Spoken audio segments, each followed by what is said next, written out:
உலக மக்கள் எல்லோருக்கும் வணக்கம். நான் உங்கள் ஜி கோபால் பேசுகிறேன். இன்னைக்கு நாம சனி பகவானுடைய வக்கர பயிற்சியை பத்தி நம்ம பார்க்க போறோம். சனி பகவானுடைய வக்கர பயிற்சி ஆகப்பட்டது ஜூன் மாசம் 29ஆம் தேதி 11:28 தொடங்கி நவம்பர் மாதம் 15ஆம் தேதி 6:50 சனி பகவானுடைய வக்கரம் முடிவடைகிறது. இந்த சனி பகவான் ஆப்பட்டது புரட்டாதி நட்சத்திரம் குருவுடைய சாரத்துல, அதாவது புரட்டாதி நட்சத்திரம் 2ஆம் பாதத்துல இந்த சனி பகவானுடைய வக்கரம் ஆரம்பிக்குது.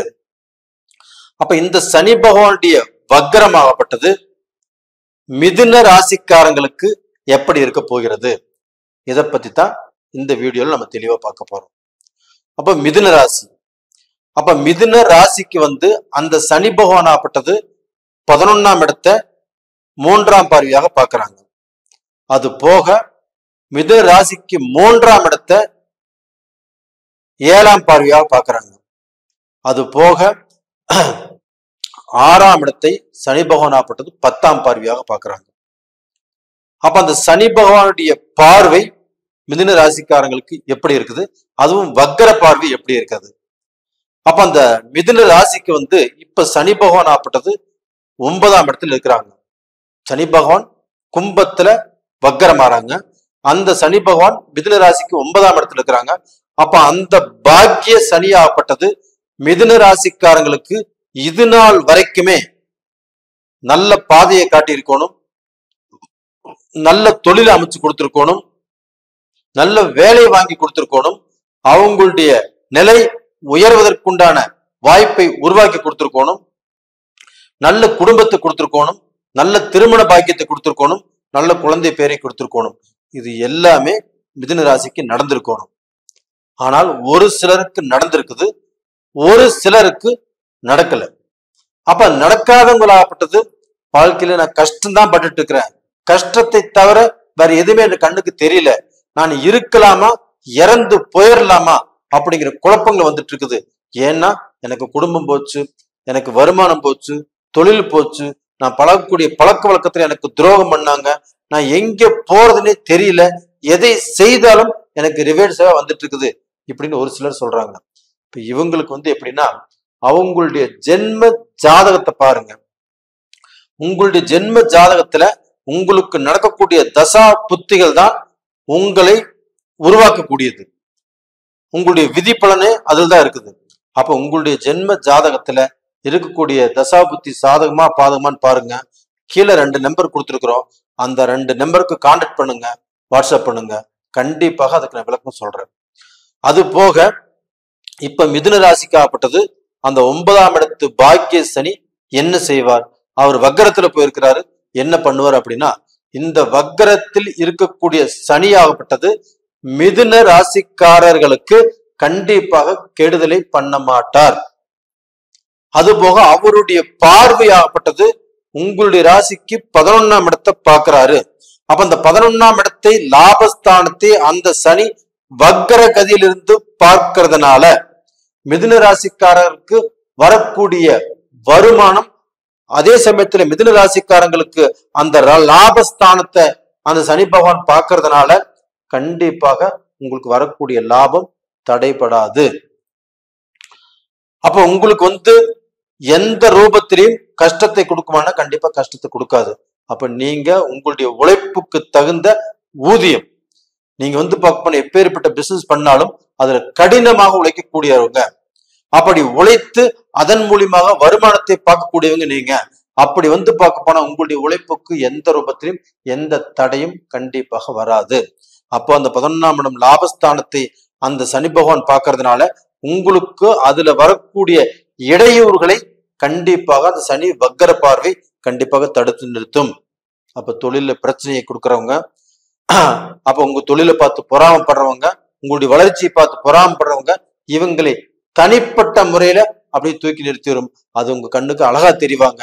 அவங்களோட சாகுவாசம் வச்சுக்கலாமா வேண்டாமா அப்படிங்கிற நீங்க முடிவு பண்ணிக்கோங்க.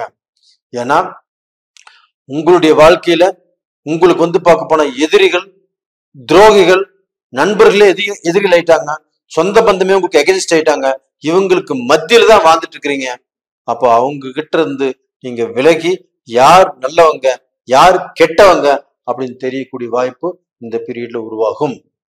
அது போக அந்த சனி பகவான் ஆப்பட்டது 3ஆம் இடத்தை பார்க்கறதுனால, அந்த முயற்சி ஸ்தானத்தை பார்க்கறதுனால நீங்கள் எந்த முயற்சி எடுத்தாலும் கண்டிப்பாக உங்க திருமணத்துக்கோ உங்களுடைய தொழில் வளர்ச்சிக்கோ உங்களுடைய குடும்பத்துக்கோ நீங்க எந்த முயற்சி எடுத்தாலும் அந்த முயற்சியால் கண்டிப்பாக முன்னேறுவீங்க. ஆனா அந்த முயற்சிகள்ல கண்டிப்பாக ஆரம்ப காலத்துல சில தடைகள் வரும். சில தடைகள் வந்து சில சோதனைகள் வந்து அதுக்கப்புறம் தான் அதுல வந்து சக்சஸ் பண்ணுவீங்க. மிதுன ராசிக்காரங்களே, தடைகள் வருது சோதனை வருது அப்படின்னு விட்டுற வேண்டாம்.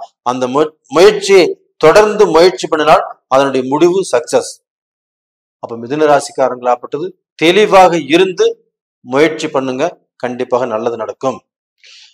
அப்ப இது போக பாத்தீங்கன்னா மிதுன ராசிக்காரங்களுடைய வாழ்க்கையில நாம நல்ல நிலைமைக்கு வரணும், நம்ம குடும்பம் நல்லா இருக்கணும், குடும்பத்துல இருக்கக்கூடிய சந்தோஷங்கள் பாதிக்கப்பட்டு இருக்குது, குடும்பத்துல மனைவி சரியா புரிஞ்சுக்க மாட்டேங்கிறாங்க, கணவன் சரியா புரிஞ்சுக்க மாட்டேங்கிறாங்க, இந்த குடும்பத்துக்கோசரம் எவ்வளவோ உழைச்சு நான் நல்ல பேர் வாங்கணும்னு நினைச்சேன், எனக்கு நல்ல பேர் கிடைக்காட்டியும் பரவாயில்ல, என்ன பரவாயில்லன்னு சொன்னா கூட போதும், பரவாயில்லன்னு சொல்லாட்டியும் பரவாயில்ல, அவங்க பாட்டுல கம்முன்னு இருந்தா போதும் அப்படின்னு மிதுன ராசியில பிறந்த பெண்கள் நினைக்கிறீங்க. அப்ப அந்த பெண்களுக்கும் இது நாள் வரைக்கும் கிடைக்காத அந்த நல்ல பேராப்பட்டது இந்த பீரியட்ல கண்டிப்பாக கிடைக்கும்.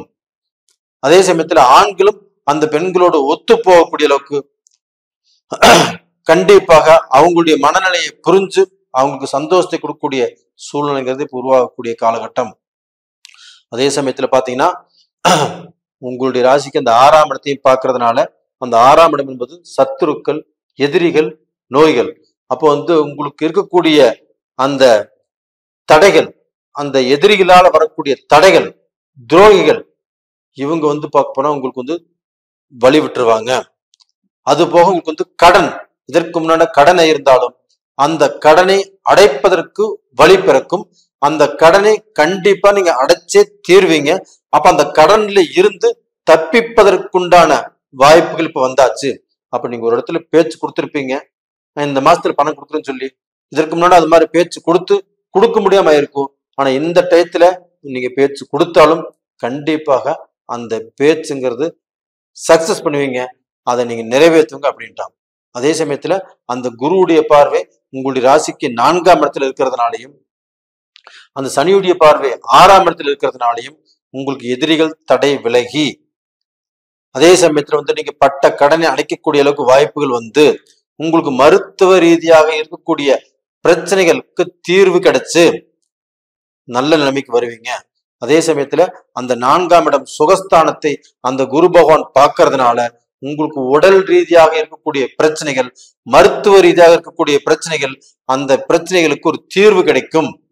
ஒரு நல்ல வைத்தியம் பார்ப்பீங்க, நல்ல வைத்தியர் கிடைப்பாரு. இந்த மாதிரி சூழ்நிலை இருக்குது. கண்டிப்பாக மிதுன ராசிக்காரருடைய வாழ்க்கையில நல்லது நடக்கும். அதே சமயத்துல உங்களுக்கு வந்து இப்ப தடையாக இருக்கிறவங்க வெளிச்சத்துக்கு வருவாங்க, அவங்களே நீங்க அடையாளம் கண்டுபிடிப்பீங்க.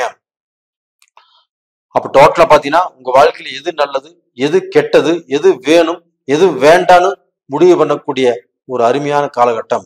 இந்த காலகட்டத்தை பயன்படுத்திக்கோங்க, நல்லா இருப்பீங்க. நேயர்களே, இந்த பதிவு பிடிச்சிருக்குன்னு நினைக்கிறேன். பிடிச்சிருந்தா லைக் பண்ணுங்க, சப்ஸ்கிரைப் பண்ணுங்க, ஆல் அப்படிங்கிற பெல் பட்டனை பிரஸ் பண்ணிக்கோங்க. உங்களுடைய ஜென்ம ஜாதகத்துல உங்களுக்கு நடக்கக்கூடிய தசாபுத்திகள் தான் உங்களுடைய எதிர்காலத்தை தீர்மானிக்கும். அந்த தசாபுத்திகள் சாதகமா பாதகமா அப்படி தெரிஞ்சுக்கோன்னா கீழே 2 நம்பர் கொடுத்துருக்குறோம், கான்டாக்ட் பண்ணுங்க, கால் பண்ணுங்க, வாட்ஸ்அப் பண்ணுங்க. உங்களிடமிருந்து விடைபெறுவது உங்களின் ஜி கோபால். நன்றி, வணக்கம்.